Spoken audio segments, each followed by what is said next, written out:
اللہ تعالیٰ کی حمد و ثنا اور حضور نبی کرم شفیع معظم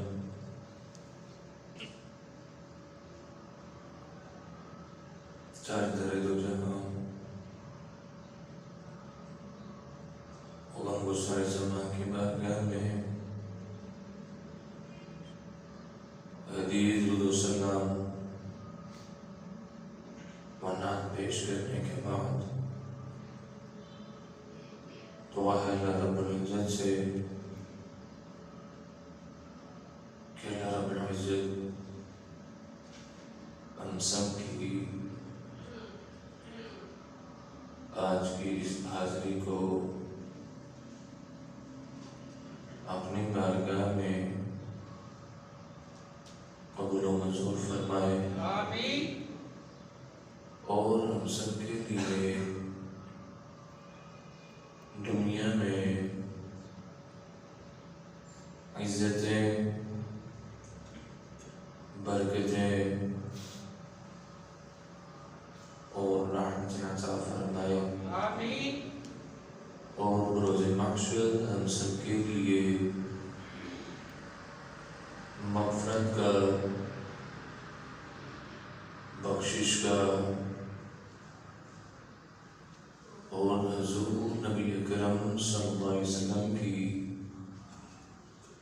شفاعت کا ذریعہ بنائے آمین اور اس اجتماع جمعہ کی برکات اللہ رب العزت ہم سب کے گھروں میں پہنچنے سے قبل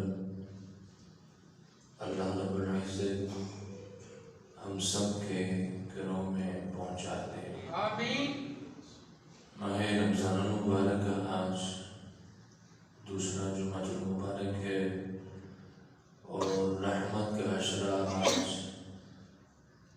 نواں روزہ ہے رحمت کا عشرہ جو ہے وہ اپنے آخری لمحات کی طرف ہے دعا ہے اللہ تعالیٰ سے کہ اللہ تعالیٰ اس رحمت کے عشرے ہم سب کے گھروں میں اپنی خاص رحمتوں اور برکتوں کا نزول فرمائے آمین ہماری گفتگو کا جو آج موضوع ہے وہ ہے حضرت خدیجہ الکبریٰ رضی اللہ تعالی عنہا ام المومنین دعا ہے اللہ تعالیٰ کی بارگاہ میں کیونکہ 10 رمضان المبارک کو آپ کا وصال ہے دعا ہے اللہ تعالیٰ سے کہ اللہ تعالیٰ آپ کے مزار پر کروڑ رحمتوں اور برکتوں کا نزول فرمائے آمین اللہ تعالیٰ نے مخلوق کی رشد و ہدایت کے لیے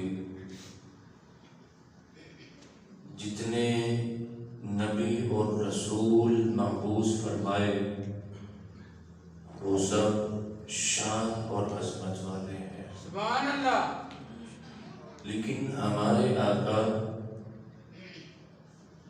تاجدار انبیاء کرام حبیب کبریاء احمد مجتبی حضرت محمد مصطفیٰ صلی اللہ علیہ وسلم تمام نبیوں سے افضل و اعلیٰ اور بلند و بالا ہے سبحان اللہ بلکہ جو چیز بھی آپ کی بارگاہ میں آئی وہ شان والی ہو گئی سبحان اللہ آپ کے جسم اقدس کے ساتھ جس کپڑے نے آپ کے جسم کا لمس جو ہے وہ چھو دیا فرمایا کہ وہ کپڑا جو ہے وہ بھی اعلیٰ ہو گیا سبحان اللہ فرمایا کہ زمین کا وہ ٹکڑا جس پر میرے حضور نبی اکرم صلی اللہ علیہ وسلم بیٹھتے ہیں یا جس زمین کے ٹکڑے پر چلتے ہیں پاؤں مبارک رکھتے ہیں وہ ٹکڑا بھی زمین سے افضل ہو گیا سبحان اللہ فرمایا کہ اگر کسی پتھر کو آپ نے بوسہ دیا ہے تو وہ پتھر دوسرے پتھروں سے اعلیٰ ہو گیا سبحان اللہ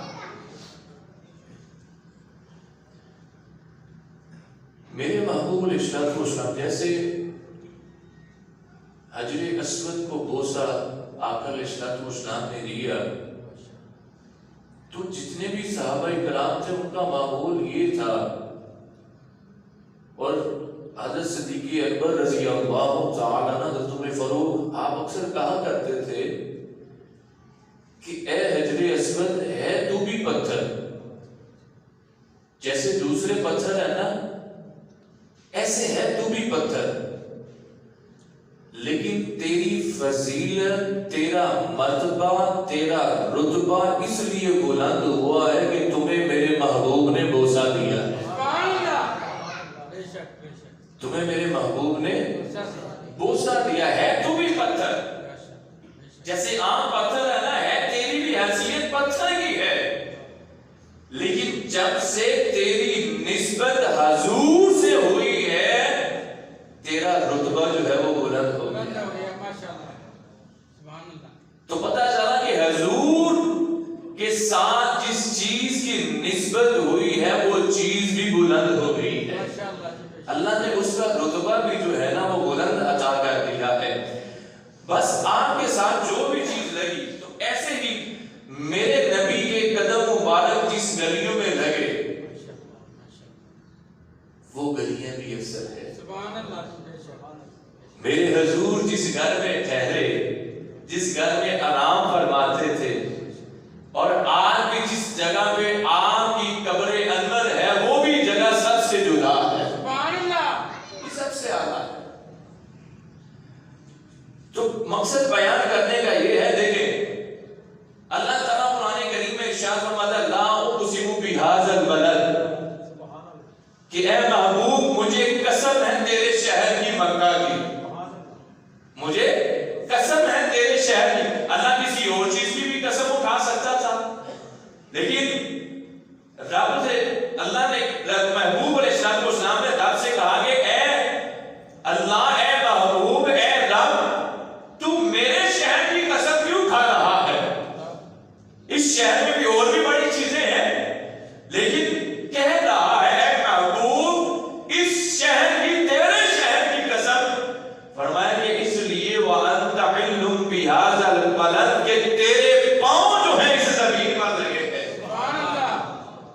تیرے پاؤں اس زمین پر لگے ہیں. وَوَالِدٍ وَمَا وَلَدَ، اور تمہارے والدین کی اس زمین پر جو ہے، اس زمین پر ہوئے زمین پر رہتے تھے، اس لیے میں نے اس زمین کی جو ہے وہ قسم کھائی ہے.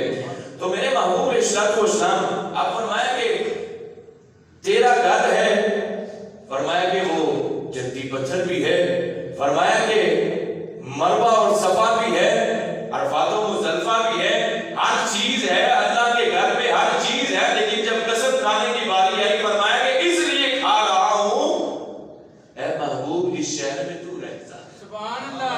عرفے بار میں مزدلفہ بھی ہے، وہاں پہ منع بھی ہے، وہاں پہ بڑی چیزیں ہیں، لیکن اللہ نے قسم کھائی تو اپنے محبوب علیہ الصلوۃ والسلام کی قسم کھائی. پھر جو حضور کے ساتھ لگا نا، پہلے صدیق تھے تو بعد میں صدیق اکبر ہو گئے. سبحان اللہ. جب کوئی نہیں جانتا تھا تو صدیق تھے، تو جب حضور کے ساتھ نسبت ہوئی تو صدیق اکبر ہو گئے. پہلے عمر تھے، جب حضور کے ساتھ نسبت ہوئی تو عمر فاروق ہو گئے. پہلے عثمان تھے، جب حضور کے ساتھ نسبت ہوئی تو عثمان غنی ہو گئے. پہلے مولا علی تھے، جب حضور سے نسبت ہوئی تو مولا علی المرتضیٰ شیر غلام ہو گئے.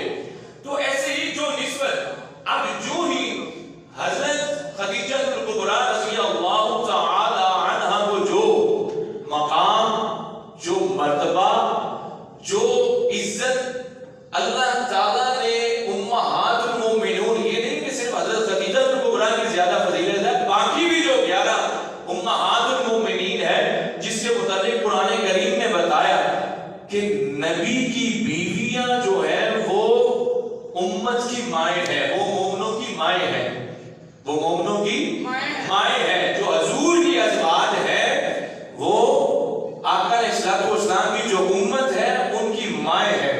تو حضرت خدیجہ الکبریٰ رضی اللہ تعالی عنہا آقا علیہ الصلوۃ والسلام تمام ازواج کے ساتھ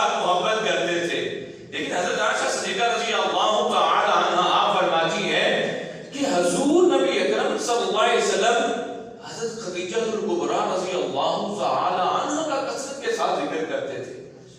کہتے میں نے ایک دن کہا یا رسول اللہ صلی اللہ علیہ وسلم میرے ماں باپ آپ پر قربان ہو, باقی ازواج بھی ہیں, آپ ان کا نام نہیں لیتے, لیکن جتنا نام آپ خدیجہ الکبریٰ کا لیتے ہیں. تو میرے حضور نبی اکرم صلی اللہ علیہ وسلم نے فرمایا کہ خدیجہ نے اس وقت اسلام قبول کیا جب لوگ جو ہے میری طرف رغبت نہیں کرتے تھے, اور لوگ جو ہے مجھے دیکھ کے گلی جو ہے وہ منہ پھیر لیا کرتے تھے.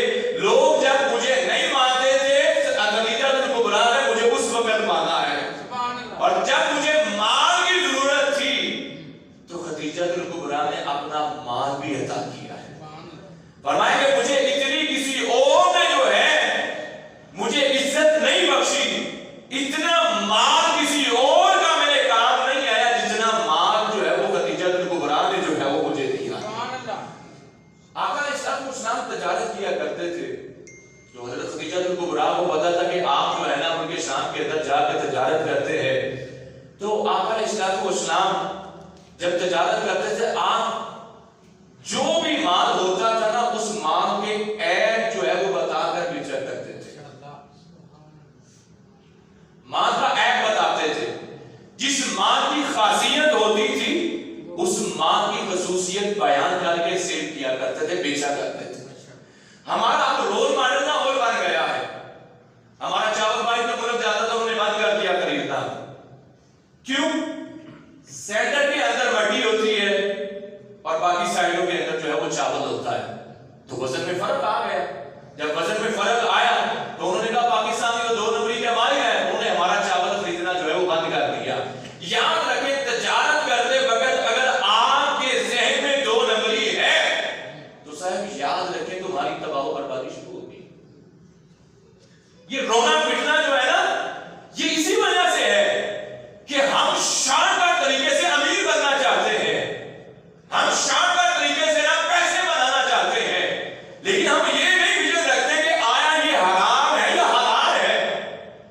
تو حضور نبی اکرم صلی اللہ علیہ وسلم کی جب امانت داری دیانتداری حضرت خدیجہ الکبریٰ کو آپ کے غلام میسرہ نے بتائی نا, تو کہا کہ حضور سے کہیں کہ میرا سامان جو ہے وہ لے جائیں اور ان کے شام جا کر بیچیں, میں آپ کو جتنی پرافٹ ہوگی میں اس سے ڈبل پرافٹ جو ہے وہ آپ کو پیسے جو ہے وہ دیا کروں گی. حضور نبی اکرم صلی اللہ علیہ وسلم نے حامی بات لی.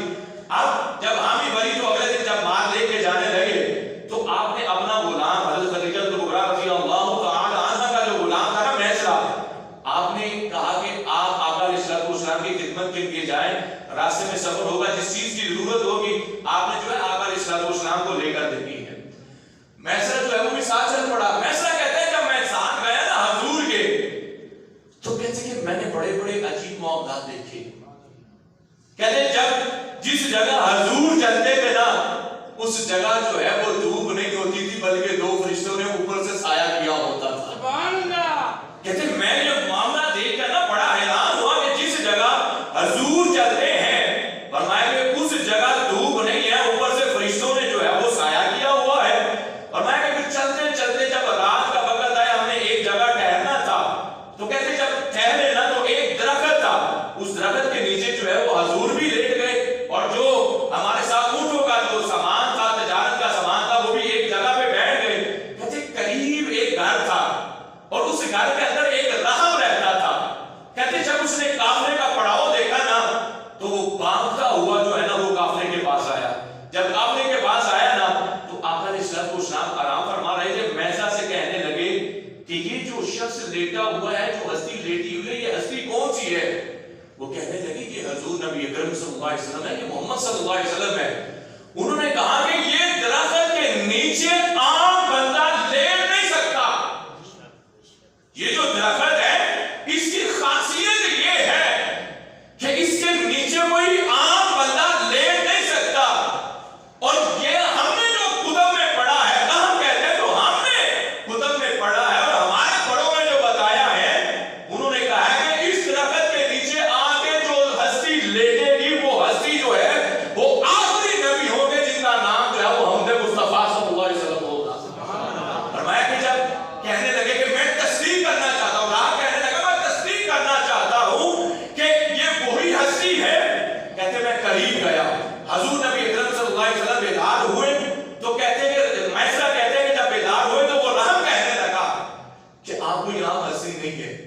آپ اللہ کے آخری نبی ہیں، اور میں جو ختم نبوت کی مہر ہے میں وہ مہر جو ہے وہ دیکھنا چاہتا ہوں۔ میرے حضور نبی اکرم صلی اللہ علیہ وسلم نے اپنے کندھوں سے کپڑا ہٹایا، جب کپڑا ہٹایا نا تو اس راحت میں ختم نبوت کی جو مہر تھی نا اس کو بوسہ دیا، اور وہ کہنے لگے مجھے یقین ہے کہ آپ ہی وہ آخری نبی ہیں جس کے متعلق ہمارے کتب میں یہ ہے کہ وہ اس درخت کے سائے میں آ کے بیٹھیں گے، نہیں تو اس درخت کے سائے میں کوئی اور ہستی جو ہے وہ بیٹھ ہی نہیں۔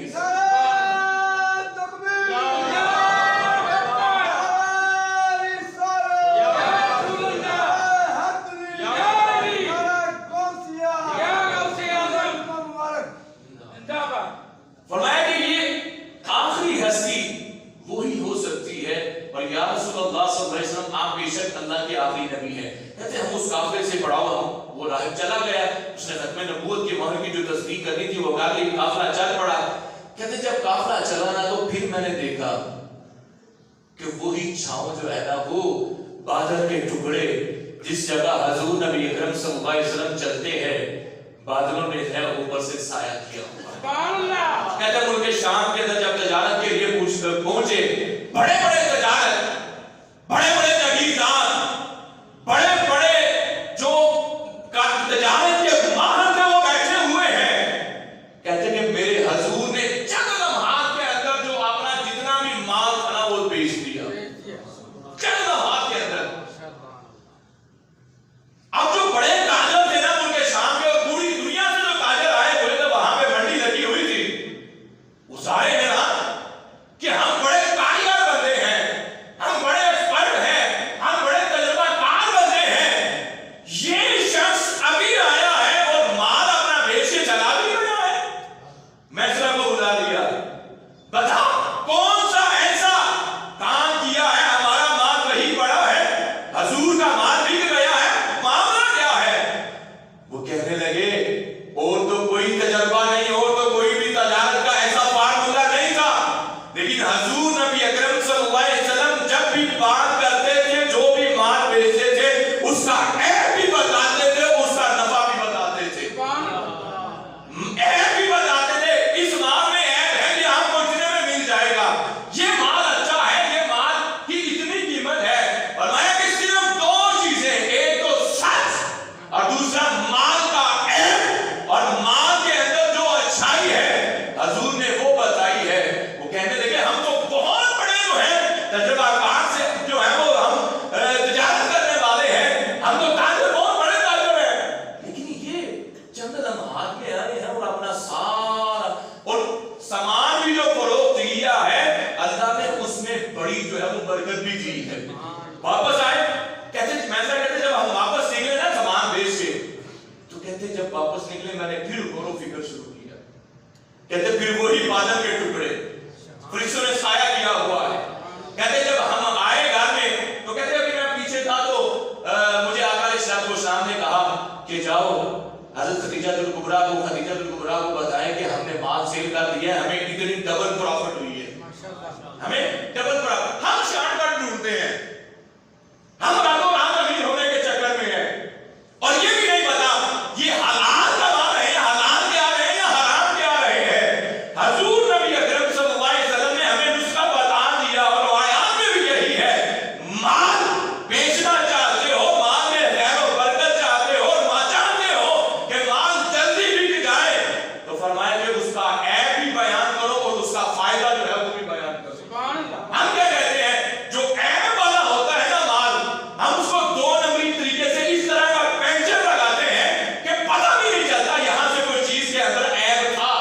تو جب عیب کو ہم اس طریقے کے ساتھ چھپاتے ہیں تو صاحب ہماری کمائی جائز ہی نہیں ہوگی، ہماری کمائی جائز ہی نہیں ہوگی، ہماری کمائی میں برکت نہیں ہوگی۔ میں جب حضرت خدیجہ الکبریٰ کے پاس گیا نا تو کہا کہ مال بھی بیچ آئے ہیں، وہ حضرت خدیجہ الکبریٰ کہنے لگی بڑی جلدی مال بیچ کے آئے ہو، کہنے لگے کہ حضور نے مال کا عیب جو ہے وہ بھی بتا کے بیچا ہے اور مال کا جو فائدہ تھا وہ بھی بتا کے بیچا ہے۔ اے خدیجہ الکبریٰ، ملک شام کے بڑے بڑے تاجر جو ہیں وہ پریشان ہو گئے کہ یہ ابھی نیا نیا اس کاروبار میں آیا ہے تو اس نے اپنا سارا سامان بیچ دیا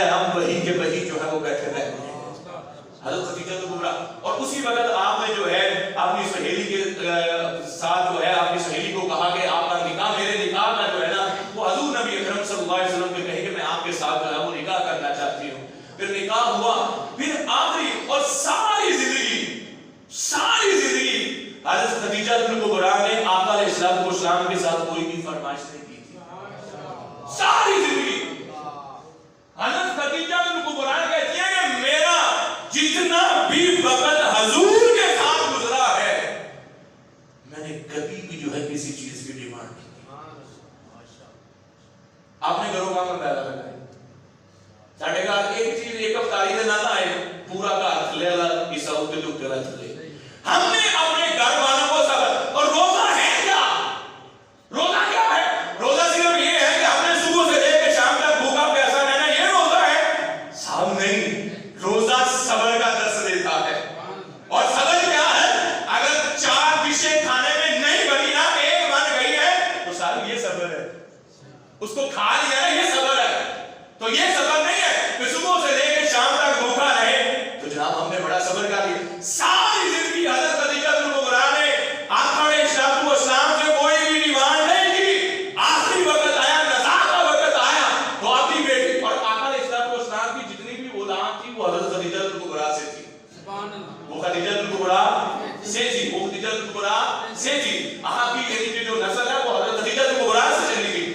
آپ کی صاحبزادی جو حضرت باقی صاحب کی شادیاں ہو گئی. حضرت فاطمہ الزہرا پاس ہی آپ کی عمر چھوٹی تھی تو حضرت فاطمہ الزہرا رضی اللہ تعالی عنہا اپنی بیٹی سے کہنے لگی کہ اپنے ابا جان کو بلاؤ. نزاع کا وقت تھا، آخری وقت تھا. تو آقا علیہ السلام تشریف لائے. جب آئے نا تو حضور نبی اکرم صلی اللہ علیہ وسلم نے جب بیماری کی حالت میں دیکھا نا تو جب نزاع کا وقت تھا تو میرے محبوب علیہ السلام کی آنکھوں میں آنسو آ گئے. کہنے لگے اے خدیجہ تو نے میرا تب ساتھ دیا تھا جب میرا کوئی بھی ساتھ دینے کے لیے تیار نہیں تھا. تو نے تب مجھے مال دیا تھا جب تیرے پاس مال نہیں تھا. تو نے جب کلمہ پڑھا تھا تب کوئی بھی اور کلمہ کی طرف آنے والا نہیں تھا. ماں کیا مانگتی ہے؟ حضرت خدیجہ کبریٰ نے کہا اے سرساج اے محبوب جو مانگو گی وہ عطا کر دیں گے.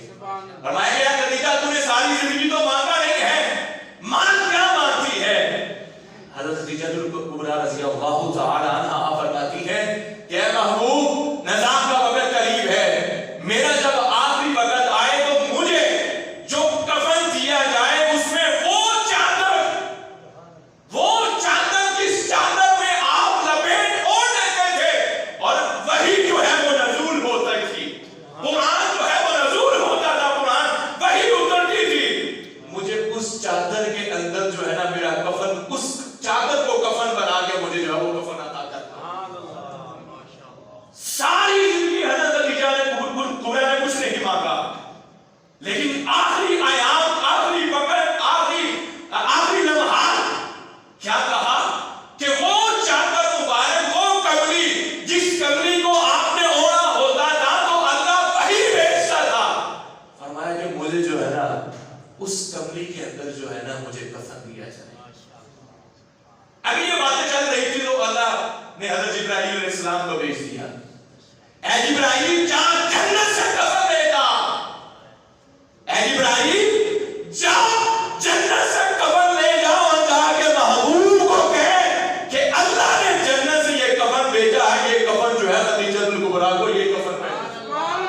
اور پھر آپ کو جنتی لباس، جنتی کفن کے اندر جو ہے آپ کو، اور آپ کا جب آخری لمحہ تک آپ کا جنازہ نہیں ہوا تھا کیونکہ اس وقت ابھی جنازے کا حکم نہیں ہوا تھا.